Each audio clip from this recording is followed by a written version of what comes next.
each of you for being here. Thanks for all you do to keep our country safe. Secretary Carter, the Department of Defense is calling for a BRAC round in 2017, citing that it has nearly 20% more infrastructure than it finds necessary. Can you give a more detailed explanation as to what the department finds within its infrastructure that is unnecessary or in excess, and why? And also, can you describe to us what improvements you think need to be made to the BRAC process to avoid the kinds of cost overruns that we experienced in the 2005 round?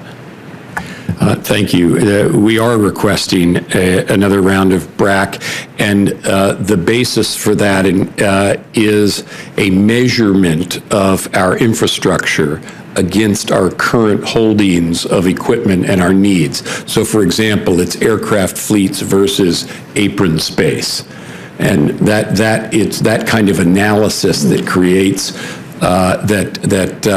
measures the amount of excess infrastructure that we're carrying. With respect to BRAC rounds, the 2005 BRAC round was not what we are seeking, that kind of BRAC round.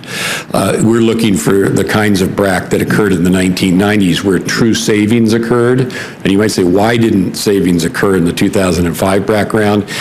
It is because when it came time to reconfigure bases, that was, by the way, a time when the defense budget was growing very rapidly. We decided, or the department decided at the same time, to modernize a lot of installations. At the same time, it was consolidating others, and that created far fewer savings than a pure BRAC round would. So we are seeking BRAC authority. I know that that's not an easy thing to get, but we simply have to reduce tail, or we have to take it out of tooth, and I don't think anybody wants that. Okay. A lot of Americans became frustrated last summer when we saw the Iraqi security forces, on whom we had just spent $25 billion training and equipping over the course of the last decade, quickly free from a much smaller and less well-trained, less well-equipped ISIS force in northern Iraq, giving up ground and leaving behind a lot of weapons and leaving behind a lot of equipment that had been provided for them, a lot of it by us.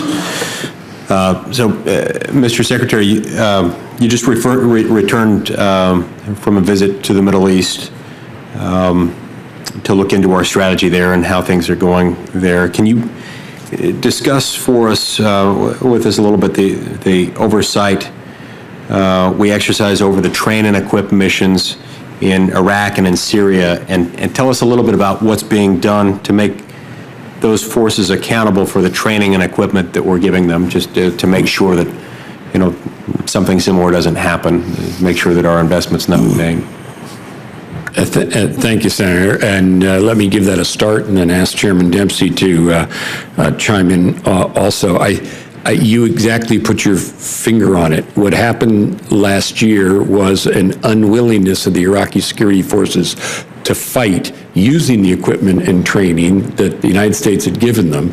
And the reason for that was a political failure on the part of their government to keep the promise that had been made to the country to keep it a multi-sectarian state. And that was not what was happening under Maliki, and that's the reason why the forces folded.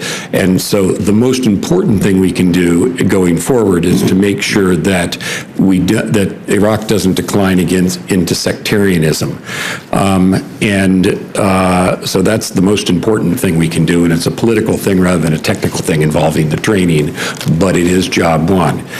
Insofar as their training is concerned, I'll let the chairman speak to that, but we're giving them training, and we're going to give them support when they go into battle. And we are now, and we have been now for quite some time, conducting a bombing campaign against ISIL in order to blunt their offense and prepare the way for the counter offensive. Let me ask the chairman if he wants to add anything there. Just in terms of the oversight, Senator, 4 locations, Erbil in the north, Al-Assad in the west, Taji just north of Baghdad, and Besmaya to the east of Baghdad. So the training is centralized.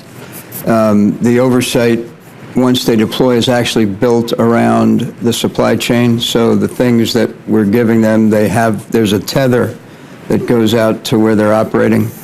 And to this point, our program is to take and pull some units offline who exist, regreen them, put them back out, as well as to help the Iraqis manage their own training base.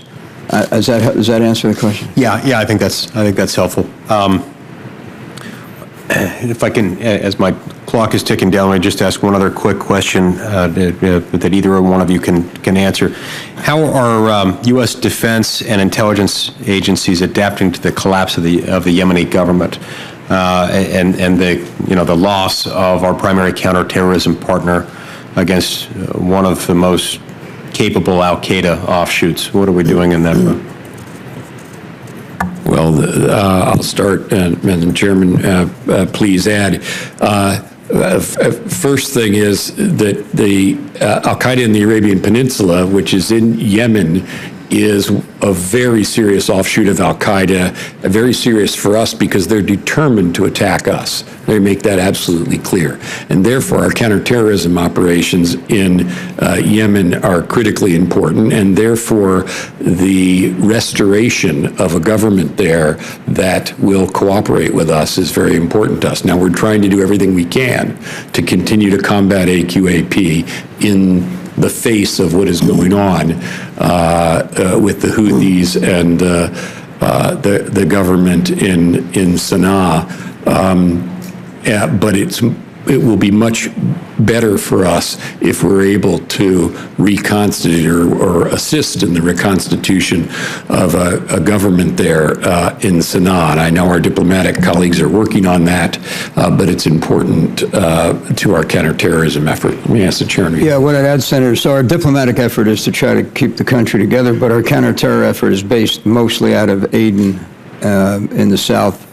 We still have a partner there who has an interest in keeping Al-Qaeda in the Arabian Peninsula under pressure. Our fear is that if the country does devolve into civil war, we'd lose that platform. Thank you. Thank you very much. Thank you, Mr. Chairman. Well, I want